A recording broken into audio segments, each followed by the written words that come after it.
dice en el libro de Filipenses también. Filipenses capítulo 1, versículo 13 al 15 dice aquí: es más, se ha hecho evidente en toda la guardia del palacio. En la Reina Valera dice el pretorio. ¿Se acuerdan cuando di el mensaje de pagado en totalidad, donde les dije que el pretorio era el lugar donde los soldados romanos estaban y se ponían, y que eran de 300 a 600 hombres que se juntaban en el pretorio? Era un lugar grande, era como un gran patio en medio de los palacios donde los soldados salían a formarse, y en medio de esos, los soldados romanos y la gente...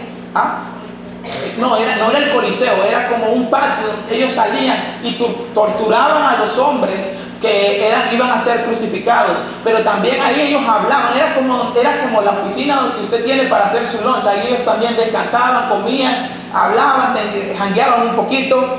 Pero déjeme decirle algo: en el pretorio, mire lo que dice Pablo, es más, se ha hecho evidente todo el mundo, en la guardia, todos los soldados y todos los demás, que estoy encarcelado por causa de Cristo. Ahí la Biblia no dice que él estaba encarcelado porque era un ladrón o por mentiroso o por pecador. Por causa de Cristo, gracias a mis cadenas, ahora más que nunca la mayoría de los hermanos confiados en el Señor se han atrevido a anunciar sin temor la palabra de Dios. Es cierto que algunas predican a Cristo por envidia o rivalidad, pero todos lo hacen con buenas intenciones. En otras palabras, a pesar de Pablo, miren, Filipenses, Colosenses y Gálatas, Pablo lo escribe muchos de esas partes, de esos libros, en la cárcel, preso. Y si usted ve en el libro de Colosenses, ¿cuál es la palabra que más se encuentra en Colosenses? Alegraos, gozaos. Un hombre que está preso, encadenado, con ratas al lado, y que está oliendo a popó, que no puede ni hacer sus necesidades, y que él tenía que hacer sus necesidades encadenado así, tenía que hacerlas parado. Y un hombre que está así, después cuando puede escribir dice: gozaos, alegraos, gócense. ¿No es cierto que a veces hay personas que están pasando muchas pruebas y usted quiere consolar, y al final esa persona lo sale consolando a usted? Amén. Usted tiene que pedirle a Dios que usted sea esa clase de persona, que vea a Dios y no al problema. Y dice Pablo que a pesar de todo, él miraba, y la voluntad de Dios, los propósitos de Dios en medio del problema eran cumplidos. La otra cosa que Pablo aprendió es a ver que todo provenía de Dios. ¿Cuántos de ustedes creen que todo lo que les pasa es casualidad? ¿Cuántos de ustedes creen que Dios está en control de sus vidas? Amén. Y si Dios está en control de tu vida, ¿por qué cuando viene un problema, en lugar de acercarte a Él, te alejas de Él? ¿Por qué cuando hay una situación que tú no entiendes, en lugar de buscar la oración, dejas que tu emoción o tus emociones te controlen y buscas escapes, abres puertas? Mire lo que Corintio dice de este punto, a ver que todo provenía de Dios. En Corintios, 2 Corintios 12:7, dice esto: para evitar que me volviera presumido. O sea que Pablo dice, ahora, ¿por qué se iba a volver presumido Pablo? Por lo siguiente: por estas sublimes revelaciones. La Nueva Versión Internacional dice así. En otras palabras, Pablo había recibido mucho de Dios. Pablo había tenido el privilegio de predicar a muchos reyes, al rey Agripa, a otros reyes, a los griegos, a los romanos. Había ido a diferentes lugares. Era un hombre conocido, era un hombre popular. Pero Dios, para evitar que él se volviese presumido, dice: una espina me fue clavada en el cuerpo, es decir, un mensajero de Satanás, para que me atormentara. No sabemos qué es lo que a Pablo le pasaba. Algunos dicen que era una enfermedad en los ojos. La Biblia no lo dice, pero sí sabemos que él solo oró 3 veces, y que después de esas 3 veces él dijo: me basta la gracia de Dios, porque el poder de Dios se perfecciona en mi debilidad. Y Pablo dice que él entendía que si Dios había permitido un problema, era para su bien. Hermano, preste atención. Si Dios permite un problema en su vida y Dios tiene control de su vida, no es para mal, es para su bien. Porque es un puente, no es una carga. Y en el puente usted tiene que caminar sobre el puente y abajo está el problema. Y al otro lado ya no tendrá ese problema. El punto que viene ahora le va a aclarar qué es el propósito de su problema o su adversidad. Y es este, mi amado hermano, es que al padecer la adversidad, esa experiencia lo convertirá en un consolador eficaz. Se lo voy a poner en palabras fáciles. Ay, yo no sé por qué quedé embarazada a los 20 años. Porque Dios sabía que a los 35, a los 40 vas a conocer a una niña o a una muchacha de 19 para cumplir 20 que está embarazada y que no sabe qué hacer y que quiere abortar. Y que tú que quedaste embarazada a los 20 le vas a ayudar para que esa niña tenga vida y no la aborte. Porque le vas a hablar de Cristo. Ay, que yo no sé. Yo muchas veces le pregunté a Dios, ¿por qué permitiste que yo me metiera las manos? ¿Por qué me permitiste que yo hiciera lo que hice? Una vez me recuerdo, no me gusta hablar de esto, hermano, pero una vez me recuerdo que golpeamos a un joven. Hasta el día de ahora yo no sé cómo está ese muchacho, si quedó vivo o no. Pero le dimos una paliza, hermano. Y a veces el enemigo viene y me quiere poner en la mente, tú eres, quizás lo mataste, quizás tú fuiste partícipe de un asesinato. Y me viene a decir cosas. Y sabe que yo no entendía el propósito de esa situación hasta que en Atlanta, Georgia, en un retiro, conozco a un joven que estaba en pandillas y que había asesinado a 2 personas. Y en ese momento yo entendí, yo le dije, yo no sé qué pasó con esa mujer, yo espero en Dios que esté bien, pero yo en ese momento, yo entendí que la situación, el problema, lo que estaba pasando, el propósito, y en ese momento yo le empecé a contar mi testimonio y a decirle que Dios me había perdonado, a decirle que Dios me había restaurado, a decirte que cuando el enemigo trae culpabilidad a tu vida, Dios trae restauración, Dios cambia tu mente, porque sos una nueva criatura en Cristo Jesús. Y ya no vives tú. Y lo que hiciste en ese momento era porque Satanás te tenía como un títere. Pero ahora lo que puedes hacer en Cristo es salvar vidas a través de hablar de Jesús a las personas. Y cuando yo le hablé a ese muchacho se hincó y llorando me dijo, me siento perdonado. Y nunca me imaginé encontrarme a alguien que había pasado por las pandillas. Él había sido pandillero en México, no en El Salvador. Y como Dios aquí en Estados Unidos nos unió y nos hizo hablar de una circunstancia que a mí me daba vergüenza, que yo no quería hablar de eso, pero en ese momento Dios lo usó para hacer de bendición a una vida. En ese momento quizás tú has pasado una situación, algo difícil, alguien te humilló, quizás alguien abusó de ti. Y tú dices, yo no me merecía eso. Y no hablo solo de abuso sexual, uno puede ser abusado emocionalmente también. Las palabras lo pueden abusar a uno. Y quizás tú quedaste marcado hasta que encontraste a Cristo y Cristo te libertó de ese abuso. Y Cristo te ayudó a salir de ese problema. Y cuando Dios te pone una persona al lado que también se siente, tú te miras en esa persona y tú dices, así era yo. Y tú le empiezas a hablar de tu experiencia. Y esa persona cambia. No por ti, sino por lo que Dios permitió que tú pasaras para ayudarle a esa persona. ¿A dónde dice eso en la Biblia? ¿Cuándo Pablo dijo eso? Lo vamos a buscar. Miren, 2 Corintios capítulo 1, versículos 3 y 4. Alabado sea el Dios y Padre de nuestro Señor Jesucristo, Padre de misericordioso y Dios de toda consolación. Oiga el versículo 4. Quien nos consuela en todas nuestras tribulaciones. ¿Para qué? Para que con el mismo consuelo que de Dios hemos recibido, también nosotros podamos consolar a todos los que sufren.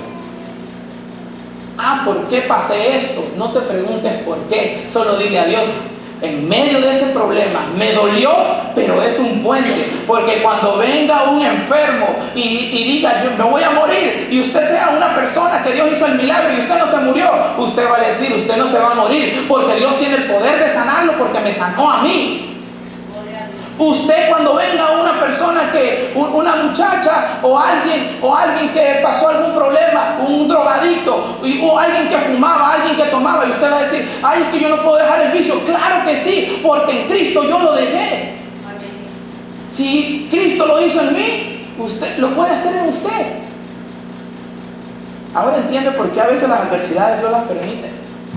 Cuando alguien pierde a un ser querido y alguien pierde a alguien a quien amaba, usted va a poder y decirle, yo también perdí a mi abuela, a mi mamá, a mi hermana, y hoy te puedo decir de que nunca lo vas a olvidar, pero Dios va a estar contigo.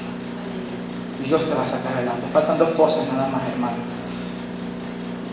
Las dos últimas cosas es que Dios tiene un propósito específico en la adversidad. Y esto es algo que tienes que entender. ¿Dónde dice eso? Romanos capítulo 8, versículos 28 y 31 dice, ahora bien, sabemos que Dios dispone todas las cosas para el bien de quienes lo aman, los que han sido llamados de acuerdo a su propósito.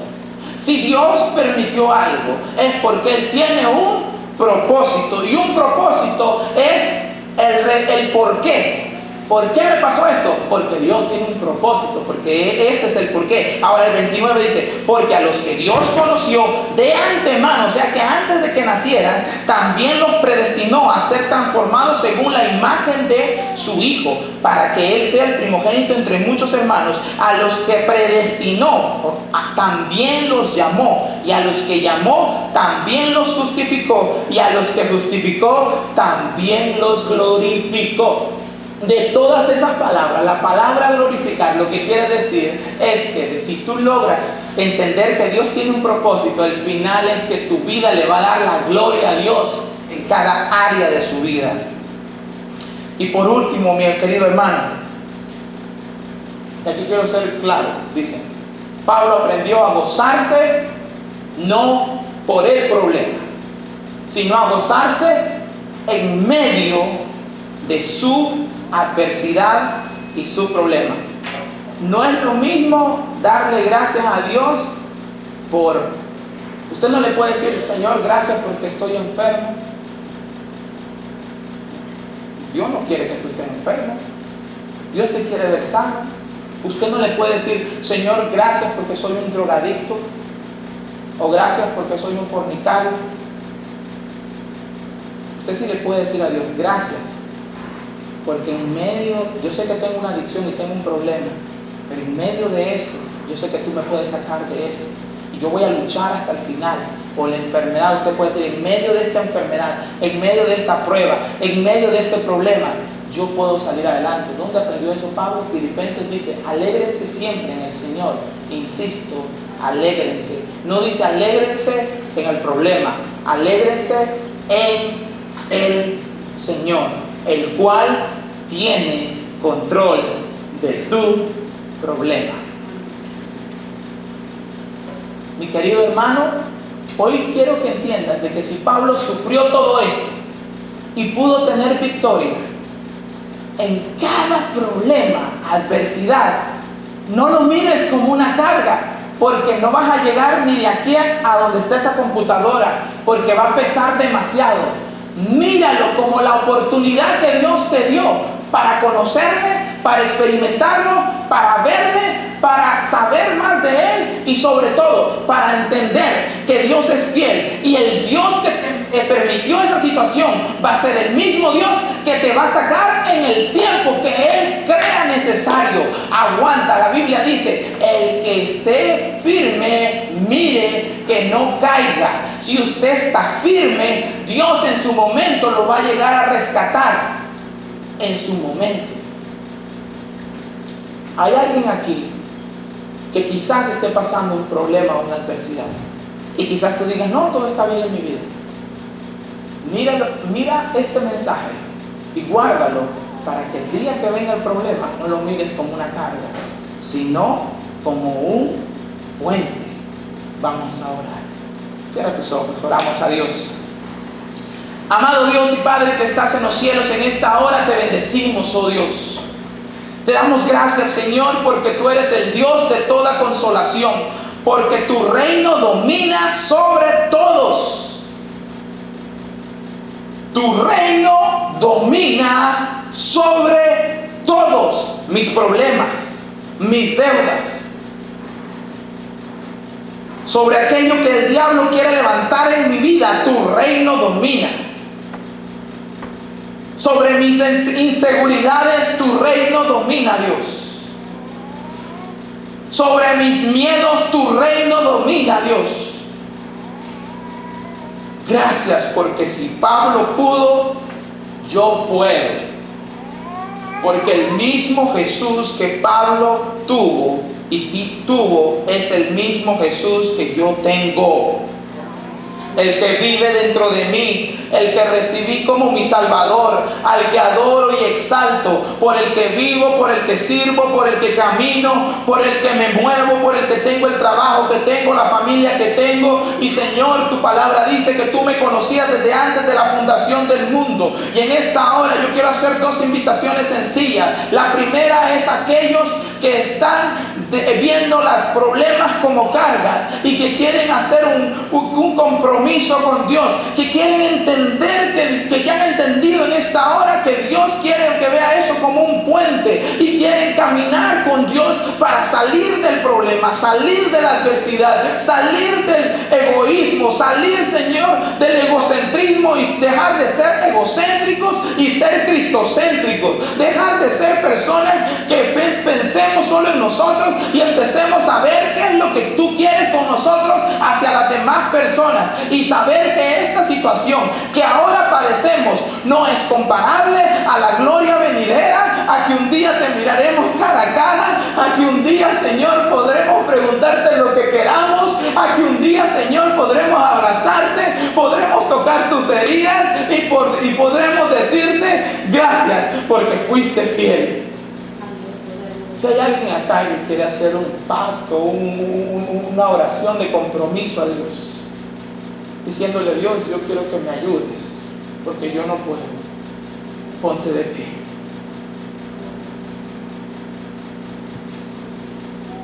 Gloria a Dios. Padre, bendice a estas vidas. Mientras estoy orando, si te quieres poner de pie, ponte. Si te quieres quedar parado, quédate parado. Todo.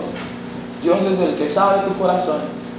Yo solo digo la palabra que Dios le dio. Padre, en el nombre de Jesús, bendice las vidas de estos hijos tuyos que hoy se ponen de pie, reconociendo que no pueden, pero que tú sí puedes, Dios.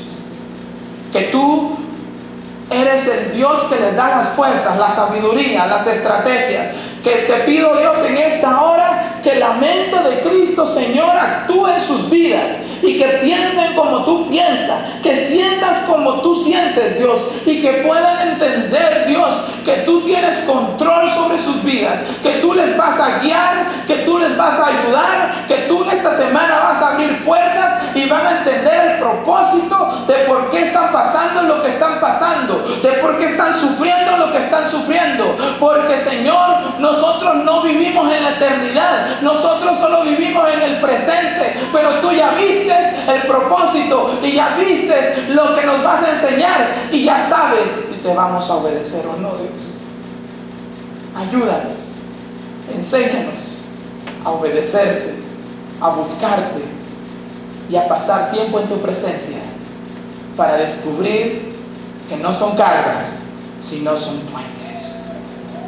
Si hay alguien en esta hora que nunca ha recibido a Jesús, esta es la segunda invitación que quiero hacer. Dios te habla y Dios te llama y Dios quiere que le recibas. Ahí donde estás, haz esta oración conmigo. Dile a Jesús: Señor Jesús, yo te recibo como mi único y suficiente Salvador. Me arrepiento de todos mis pecados. Perdóname, entra a mi corazón y cambia mi vida. Hazme una nueva criatura. Ayúdame, porque sé que sin ti no podré ver los problemas como puentes, sino las seguiré viendo como cargas. Enséñame e instrúyeme. Te dejo entrar a mi vida y que tomes control de ella completamente. En el nombre de Jesús. Todos orando. Si por primera vez hiciste esta oración, ahí donde estás, levanta tu mano. Si por primera vez, si ya la habías hecho antes, no lo hagas. Pero si por primera vez, este es el primer paso para que Dios te bendiga, te ayude, te dé sabiduría, te dé fortaleza. Lo ha hecho hasta ahora en tu vida, pero si lo quieres obrando no de afuera hacia adentro, sino de adentro hacia afuera, hoy Dios te está llamando. No, todos estamos orando, solo tienes que levantar tu mano ahí donde estás. Levanta tu mano. Levanta tu mano ahí donde estás. Si no hay nadie, y si hay alguien que no ha recibido a Cristo, mi oración es que Dios te dé una segunda oportunidad. Recuerda que tú solo puedes actuar en el presente. Tú no sabes si tendrás mañana. Hoy Dios te habló y hoy Dios quiere que le recibas. Pero si no hay nadie, gracias Señor por este tiempo. Bendícenos, ayúdanos. Y te pedimos, Señor, que esta iglesia crezca con tu guianza, con tu voluntad, dentro de tu voluntad y bajo tus propósitos, Dios. Gracias, Señor, porque tenemos un lugar donde escuchar tu palabra.